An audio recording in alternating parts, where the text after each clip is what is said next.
Hello all, good evening once again. I'm Hemanth. I'll be host for the session today. So, speaking about me, I'm the current batch DEM student. So, before joining MBA DEM, I was working with Renault automotive sector in infotainment domain, where I used to do testing and validation.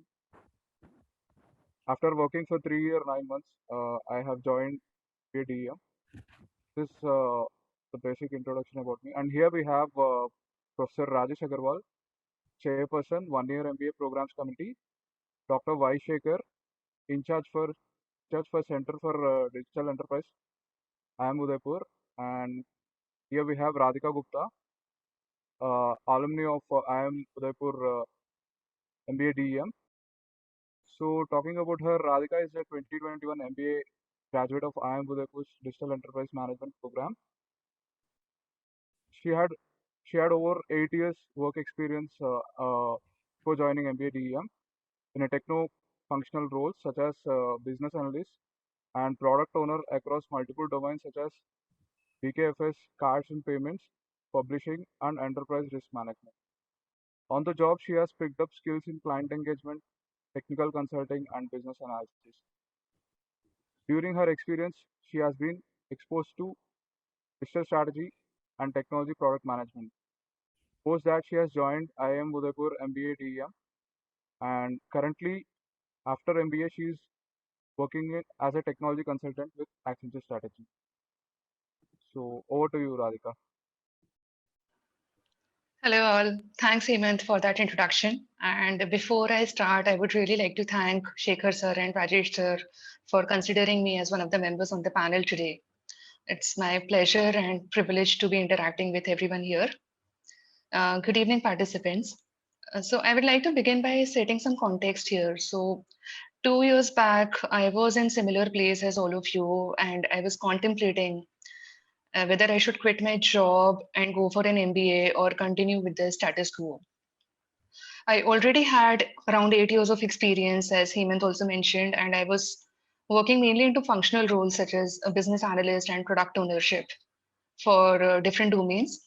But I felt that I was missing some perspective, a broader perspective as to why we are doing certain things and how it is going to help the organization.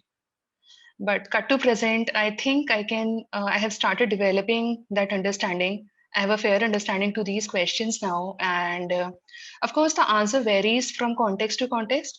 And learning is a lifelong process, so it will continue. It's not that you have undergone one course and that's it, that's the full stop. It cannot happen and it will not happen. So, but yeah, I can safely say that I have picked up that direction and I'm able to follow and able to answer these questions. And 2 years back, I took a huge risk because at that time my job was paying me well. And the risk only amplified because soon after I enrolled for the course, COVID-19 was declared a pandemic and the course went into an online mode. The world literally came to a screeching halt, and here I had already quitted my job, and I looked forward to 1 year residential program with lots of peer learning, but none of that was going to happen anytime sooner. So, but nonetheless, I took a leap of faith, and I'm glad that I took that plunge. MBA in Digital Enterprise Management has not only helped me understanding the business fundamentals and the basics of business decision making, but has also very uniquely positioned me in a fast changing world where digital transformation has taken the center stage. And digital transformation has accelerated by several years for some of the organizations. And pandemic is to blame for that, we can say, because I'll give you a classic example. Work from home earlier was not so easy. Many organizations were reluctant to give work from home to employees, fearing security and then overall general attitude of an employee towards working, that they may or might not work as sincerely as they are working from office. But when pandemic was declared, working from office was absolutely no option. And within weeks, every company had a solution in place to enable employees work from home smoothly. And this is just one example, but I think very common example which all of us can relate to. And similarly, there have been many, many changes in the way an organization functions, be it their consumer facing side or their internal operations. Everything has been changed because of pandemic. And now the portfolio of these organizations have more share of digital products than ever. Companies have realized that the importance of technology not belongs to cost efficiencies, but it is also one of the strategies which can help them compete in a more sustainable manner. So, though it has been only 5 months that I started working after MBA, but I'm already experiencing the pace of digital transformation in first hand, and it's not only theory. So during the client interactions, I have to answer multiple questions, and I can sense that digital transformation has set in, and one who does not embrace this change is definitely going to be left behind in this world. Also, what I have also witnessed, a very interesting factor is that a huge gap in supply and demand.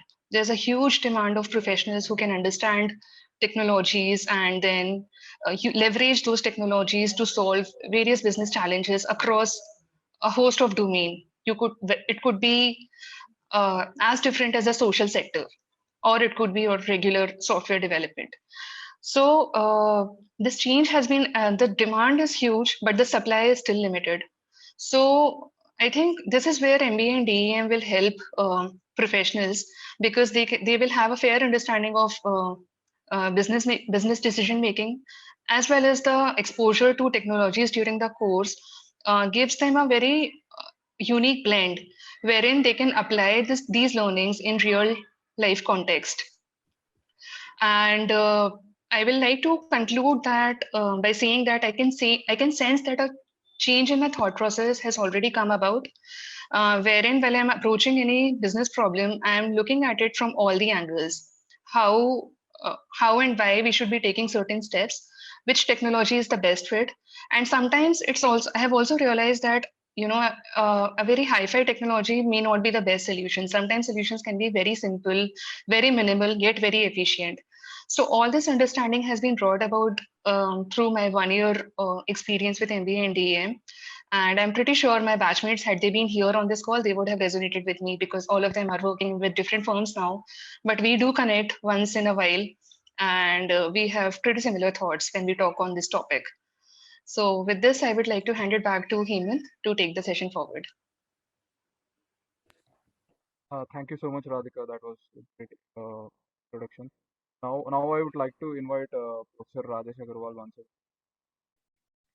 Can I Thank start the you. presentation? Yes, thank you, Hemanth. If you could put the presentation back up. Good evening, participants of this webinar today.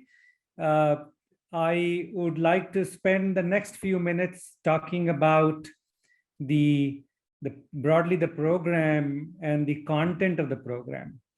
So next slide, please, Hemanth.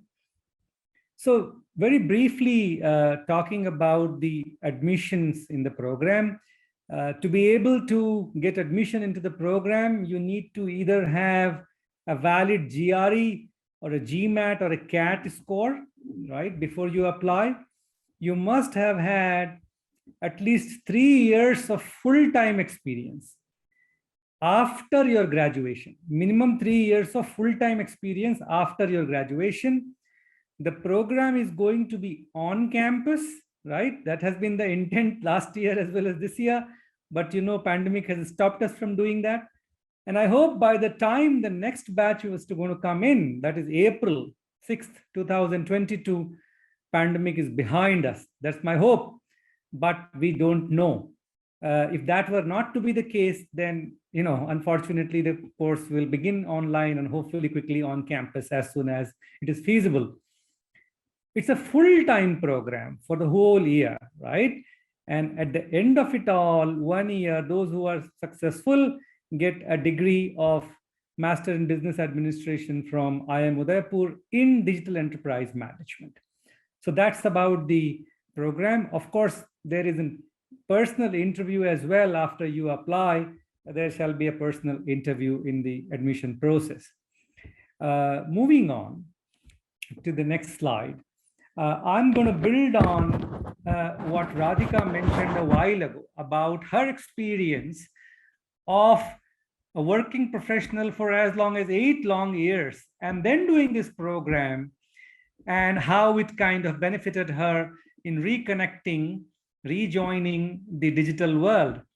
So, you would agree that the businesses that we do and the way we do our businesses both are undergoing a sea change, a fundamental change.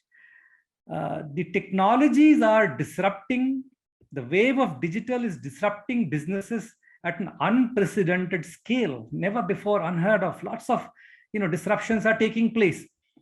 And what these disruptions are doing, those who are not ready, those companies are getting destroyed in this storm.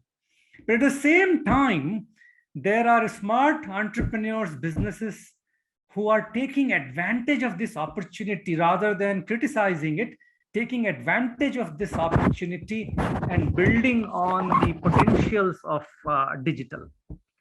So here we believe that digital is the future. It presents tremendous opportunities for businesses and capitalize on this in many ways. And we believe, particularly at IIM Udaipur, that one-year MBA program that we have designed is especially going to take care of this need, where not only you are going to learn the core management concepts that every management graduate must learn, but at the same time, learning these concepts and applying them in the context of the digital world. Right? And that's the crux of the matter. How do we apply it in the digital world in a span of 1 year and become ready? So we believe two things. It's a transformational program and it's a future ready program. It makes you future ready for the next several decades, I would believe. Digital is not going to go away for the next few decades, right? Now, if you look at the pyramid that is flashing on the screen, right at the bottom of the pyramid, you see business management fundamentals. And I alluded to you a while ago that the moment you join the program, the first few months, you learn the business fundamentals. You learn courses such as finance, human resource, operations, marketing, all those core management fundamentals you learn in the first few months. Having done that, then you learn, basically, how do you apply this in the digital organization? Right? And that's the fundamentals of digital management. So it is not enough to learn just the business management, because it's not a general management program. It's an MBA in digital enterprise management. Then you got to learn the concepts and their application in the digital organization, the emerging concepts, the practices, the methods, all that encompasses. Then we talk about data and technology. When we say something digital, data and technology is at the heart of digital, right? That's what digital is all about. And then our participants in the program start appreciating the role of data and technology, the relevance of data and technology. In what? In the digital world. How can data and technology do the magic in the digital world? How can these be involved in creating, managing, analyzing data? Why do you want to analyze data? To improve your decision making so that you can take better quality decision, you can serve your customers better and be a winner. So that is what is in your data and technology component. Then you move forward in the pyramid, and what do you see? You see a digital in the industry vertical. You may say, as a participant, oh, all that is very good. You taught me data and technology. In real life, any example? And here it is that you can apply these concepts in a variety of industry vertical. For example, fintech, right? Or healthcare, or social sector, or B2B marketing. How do we apply these concepts in a given industry vertical is what you learn then after. And then going forward, you have to dirty your hands, your own hands. You have to try out few things during the program. And that is what we mean by experiencing digital management. How do you experience digital management? By doing assignments, by doing projects, and play with the data, jumble the data, do whatever it takes with the data and technology, and then see, am I getting the hang of it? Because once I graduate, next day morning, I'm going to apply all these concepts in the real life. You'll be glad to know we are very well connected with the industry, right? And that's the reason we have the advantage of getting projects, real life projects, all kinds of projects, in classroom projects, assignments, so that you can apply these concepts in a real life situation. This is kind of a broad background of the program. Moving forward, Hemanth. Right. So here I'm not going to read out the list of the courses. These are kind of broadly the courses that you will do as a core management subjects, right? Finance, HR, organizational behavior, strategy, whole lot of them. Next, having learned this, you will learn to apply this in digital organization, and then you start getting exposed to the concepts such as digital thinking, agile, DevOps, product management, digital transformation. How do companies transform themselves? And then moving forward, I told you about data and technology, courses like artificial intelligence, blockchain, IoT, cloud, all that will be taught to you in this part of the course. And next comes your application in a given industry vertical, right? Whether it works in fintech, whether it's work in healthcare, social sector, and the like. So these are the examples. And last, but one of the most important components is your own experience of applying this through projects and assignments.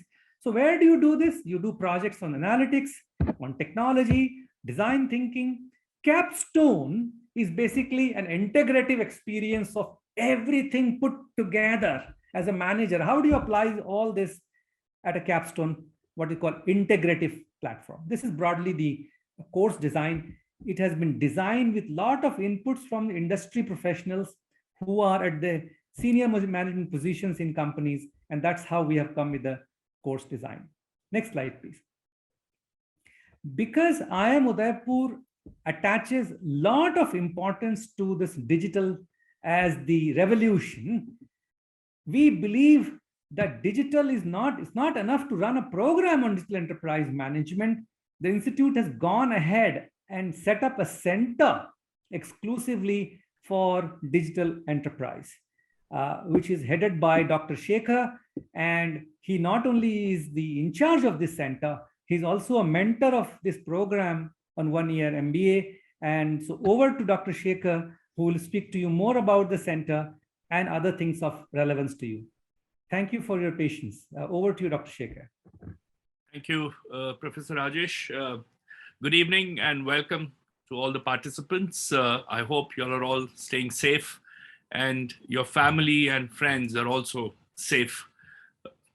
So thank you for being with us this evening. We'll take this opportunity to introduce you to our program, Digital Enterprise Management. And as part of that, I would like to quickly mention about the Center for Digital Enterprise.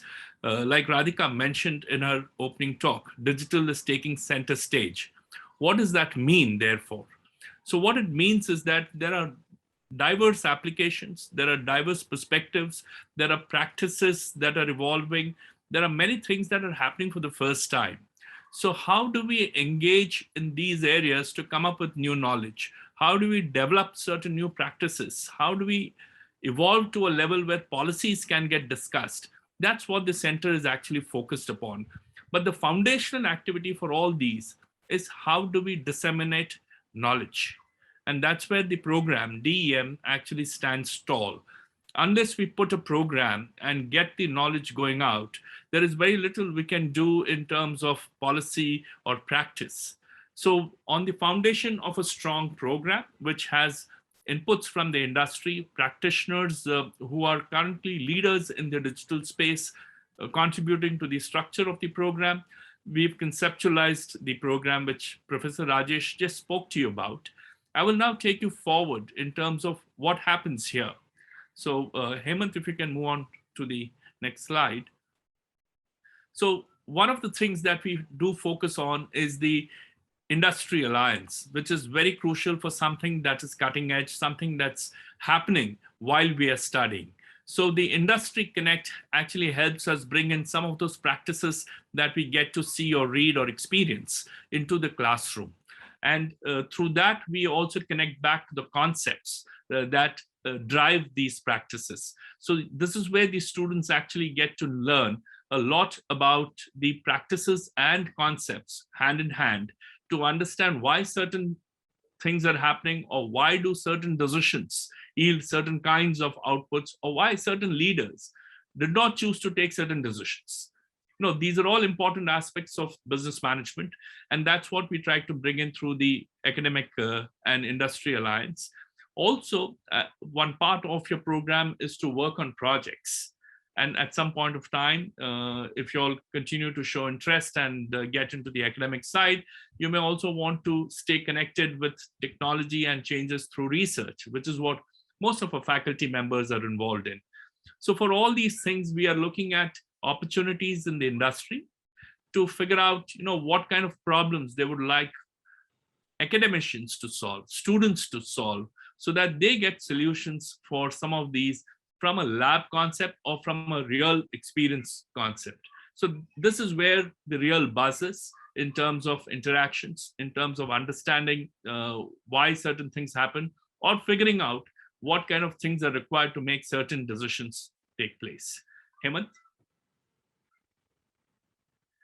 And to put all that together, this is the advisory board that we have set up. We have people from the management consulting firms, which are normally broad-based in their approach, advising their clients on long-term strategies. And digital happens to be one of the core activities where these organizations are focused on. On the lower bottom, you would see certain consumer companies. One is a traditional company, which is Kimberly-Clark, that is an organization that has paper as one of their main products, but paper not just as it is. So the application of paper itself, whether it's used in toilets or diapers. The other one is a very high-tech company. We are all connected to the television industry, or the online OTT that we now refer to in terms of Star as well as Hotstar, and how media itself is undergoing a change and how technology is playing a significant role. So we have those kinds of inputs coming in. On the middle panel, you see technology companies. They are the architects, they are the fountainheads of bringing up new technologies, which have the potential of disrupting practices and business themselves. So we have the head of cloud from IBM on our advisory board, and the head of digital transformation of Tech Mahindra also on the board. On the bottom right are the ones that we actually look up to. They're all called the platform players.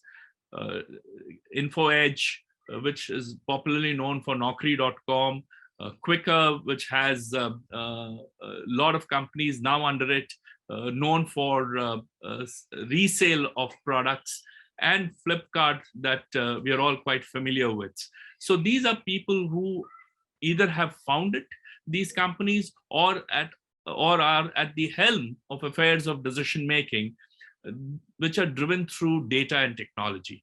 So you can imagine how, with diverse perspectives, we are getting inputs into the program, which our faculty on top, who are involved in the process of administering these courses, understanding the rigor and what the practical experience of the student is likely to be. So that's how the board comprises, which we think has contributed significantly to the experience that we've had with DEM. Hemanth, you can move to the next one.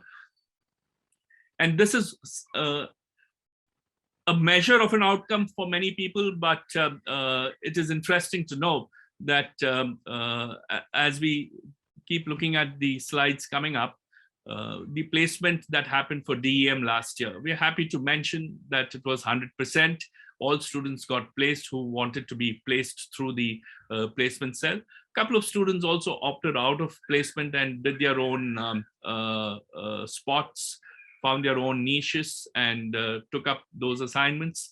And the companies that came on campus to hire, you see their names appearing on the left-hand side. I think a couple of more clicks, Hemanth, that also shows the kind of roles that are there and the kind of compensation on the average that the institute saw with the first year of DEM students. Next one, please. So I would invite Rajesh to now, give you an overall perspective through this particular slide as a wrap up. Right. So what we're talking is that from the participant point of view, the question that you have is, why should I consider an MBA in digital enterprise management from IIM Udaipur? So we believe that, first of all, it's a unique program. It's a program which prepares you very well for the future, because digital is the future. We believe it's one of the most comprehensive program that one can get, in this area. And we use variety of learning methods. One of the most predominant methods is what we call case method of learning. So that's there. Of course, you get the prestigious MBA degree after this program. It's a full-time program on campus, fingers crossed, hopefully on campus. MBA in digital enterprise management is what you get after doing this program. One of the key strengths of the program, as Dr. Shekar mentioned, is a very strong industry connect through the advisory board of the center, which guides us on the program design and what is relevant in the industry, so that we are always on our toes to teach, to do what is relevant and not outdated, right? And that is what is very helpful. I would like to mention now, though it's towards the end, that IIM Udaipur is not only a premier institution, but is coming up as a very well recognized IIM within the family of IIMs. All IIMs are prestigious, but having said that, within the IIM family, we have done very well, particularly because we are the youngest institution in the entire world to have featured in the Financial Times top 100. Financial Times, as you would agree, is a globally prestigious ranking, and we are a reputed brand. Not only we were ranked by Financial Times, but we also have been ranked by QS World University Ranking, which is also a very famous ranking. In addition to that, we have the accreditation from AACSB. And just to give you a sense, only 5% of the business schools in the world are enjoying this accreditation, and IIM Udaipur is one of them. So we are ranked 18th by NIRF, but IIM Udaipur is the only institution alongside IIM Ahmedabad and IIM Bangalore to have been in the prestigious Financial Times and QS World University ranking consecutively for 3 years.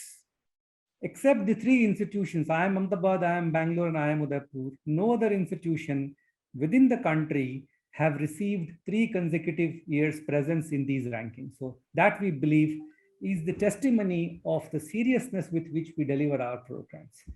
I would like to take you an informed decision about this, whether you'd like to apply for this course, but we shall be happy to connect with you anytime if you have any question.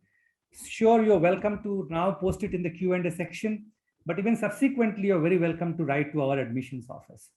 Do we have the next slide where we have the contact address here in this, I suppose? Yes, so here we have the email ID. You can take a screenshot.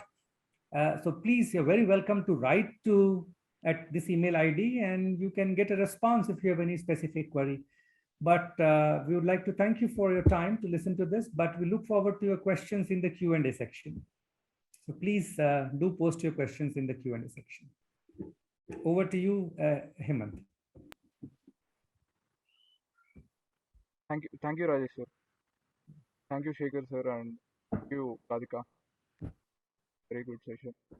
Yeah, now we open the floor for Q&A session, and kindly requested post your questions in the section instead of chat.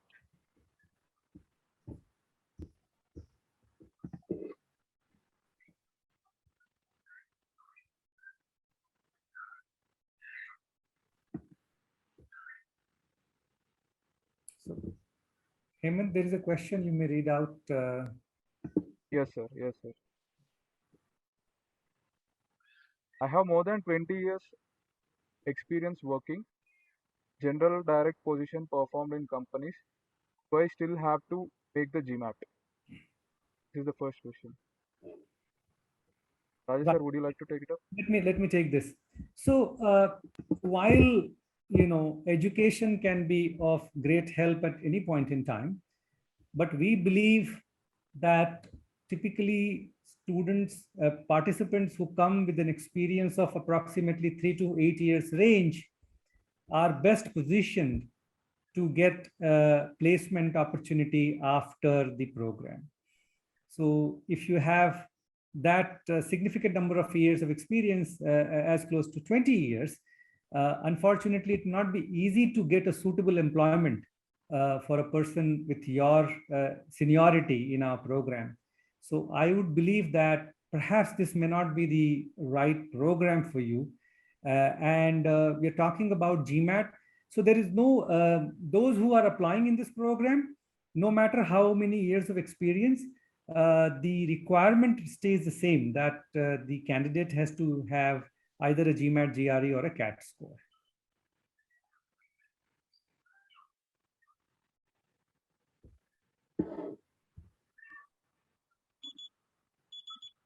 So we have another question. How can an incoming student prepare for this program? Any courses that they can complete before joining it to make the program easier to understand?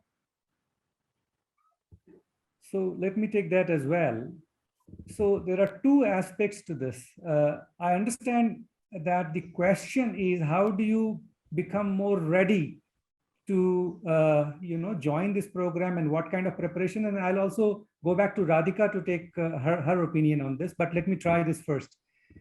We do share with you some preparatory courses from Harvard Business Publishing, which include courses in communication skills, because we believe it's very important to communicate well as a manager. And so we help you with the online resource from Harvard Business School, courses on quantitative techniques, courses on Microsoft Excel. So these kinds of courses we give you from the side of the institute as soon as you get an admission. And also we now will be giving this year courses on R programming, because we believe for a digital person, it's important to know R programming, because this is used later on in the program. So these kinds of preparations are enough. We believe that if you kind of do this, you are ready. But Radhika, you would like to join in and say anything more on what kind of preparation would be helpful? Sure, sir. So I think what you said is pretty comprehensive, and I also did the courses that were offered by college before our course began. At that time, it was by MBA Maths. So I remember doing finance accounting, basic finance accounting courses from that. And it was very helpful because I could understand things more easily when they were being taught in the class. Apart from that, I also did one basic course from LinkedIn Learning, which was around statistics. So that also helped me. So like if somebody is interested, they can pursue that, but I think that would be covered as part of Harvard business curriculum that Rajesh sir spoke about. So other than that, I think it's okay to not do over preparation also, because that sometimes kills the spirit of the course itself. And it's always good to go with a fresh mind and blank slate at times for some of the topics. But of course, basic preparation you can do from the sources which are being made available by the college. And I think that's sufficient and good enough to set a context for the upcoming course. Yeah, I mean, that's my opinion on this. Thank you, Radhika. We have another question. The fee structure and if scholarship any available? Tanu, you'd like to answer that? Yes, sir. So regarding the fees structure, the total fees structure is 21 lakh, including the living expenses. And the details are on the website. You can see the website, the description is on the website. Apart from that, regarding a scholarship, as of now, there is no scholarship available for 1-year program. but we provide loan assistance. We have a tie-up with the bank which provide the loan assistance to the students.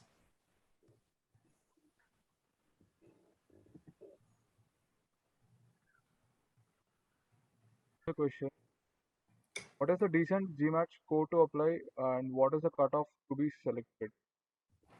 So let me answer that question. So when we evaluate a candidate, we evaluate the candidate from an overall perspective.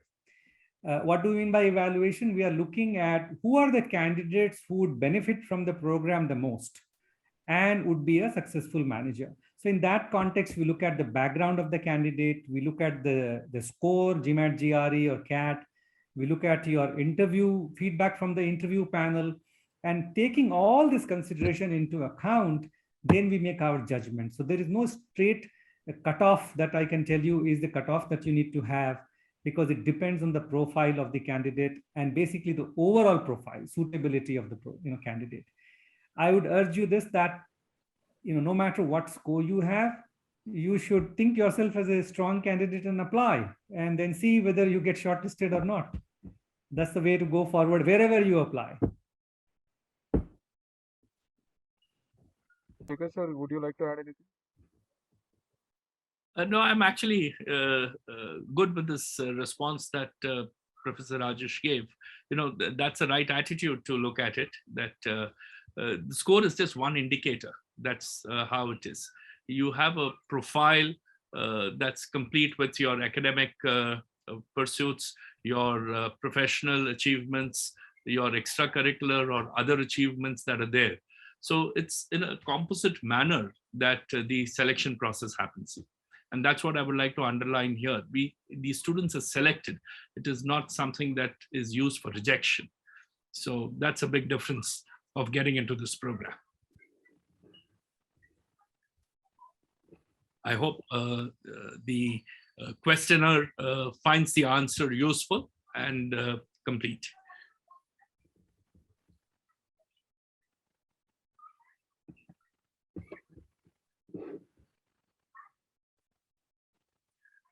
All right, Hemanth, is there any more question left? So there aren't questions specific, but probably, some of the typical questions that you would normally get besides the cutoff scores and the experience is what is the kind of experience the students go through. So maybe Radhika, you can have a sharing on that with all of us. How did you find the structure? Sure, sir. So the overall course structure, I think, was pretty okay, because when we enter any MBA program, you first want to understand the basics. So term one is around all the basic courses as far as business fundamentals are concerned, accounting, financing, and then organization behavior and all of that, communication skills, which are very vital. So I think course is structured in a way that it starts with a basic level of business understanding and then gradually exposes you to the core of the program, which is exposure to technologies such as analytics and then blockchain, artificial intelligence. And it also covers skills like product management, storytelling, and then design thinking, which is very useful for an aspiring product manager in terms of how do they want to approach the solution for a particular problem. And then finally, third term, which is around it's like applying these technologies in different domains or sectors such as healthcare, fintech, and then social sector. So I think program is structured in a way that by the end of the program, you have covered the full spectrum in terms of different things that will enable you to take a call real time when you are solving any business challenge. So finally, you are left with immense knowledge about about the practical knowledge of applying these technologies on a day-to-day basis. And apart from that, other questions which I think usually comes to candidates' mind is about the background. So if somebody is not from science background or engineering background, how this course would be helpful for them, or will it be a blocker for them later on during the placements or on the job? So it is not so. And I have examples from my batchmates also. They were not from science background, and they got placed with me along with me in the Accenture, and they are doing very good there. So there are a lot of skills which are inculcated during the course. I touched upon those earlier as well. Storytelling, product management, which gives you, and these skills can be universally applied irrespective of any specific domain or your background. So this is that should not be a blocker for you, so long as you are able to understand which technology is useful in which use case, you should be okay. It is nowhere a blocker. And for technology, as I said in my opening talk as well, learning is a lifelong process. So even if I learn something during the course, I will have to continuously upskill myself. So for example, if I talk about cloud computing, there are so many courses available in cloud computing that even now, in few months' time, I would be undergoing few certifications. So that's how it is. And the other question which typically comes to candidates' mind is like the years of experience. So already had 8 years of experience, but I still opted for this course because I feel that once you move up the corporate ladder, people look up to you to take business decisions. And unless you have that broader perspective of how to take a decision, how it will impact, what are the various aspects that you should factor in while taking a business decision, it's very hard to take any decision and then justify it, or advise others to take that decision. So from that perspective, I think 8 to 9 years of experience should not be a problem for somebody, so long as they are able to connect the dots better after this course, and they are able to leverage their past experience as well while learning the course. So my one of the things that I did during the course was how well would I have done the my work that I was doing before MBA with this knowledge in place. I tried linking it throughout the journey of my MBA, and that helped me because I was able to understand that was okay. This was the gap earlier, and now with this new knowledge in place, I can handle this question more easily, or I can solve this use case more easily. So that was my way of looking at it during MBA. Thank you, Radhika. Thank you, sir. Another, is there any international immersion available as part of MBA? So we don't have any international immersion. We believe that given the structure of the program and the participants will not benefit by having any international immersion. The heart of digital, lots of changes in technology waves all experienced in India. India is the hub of lots of these changes. So there is very little to go outside India and learn from it. I think perhaps other nations would like to come to India and learn how some of the breakthroughs are happening in the field of digital. So we believe that this will not be of great value, and that's why we have not included this in the program to have an international immersion.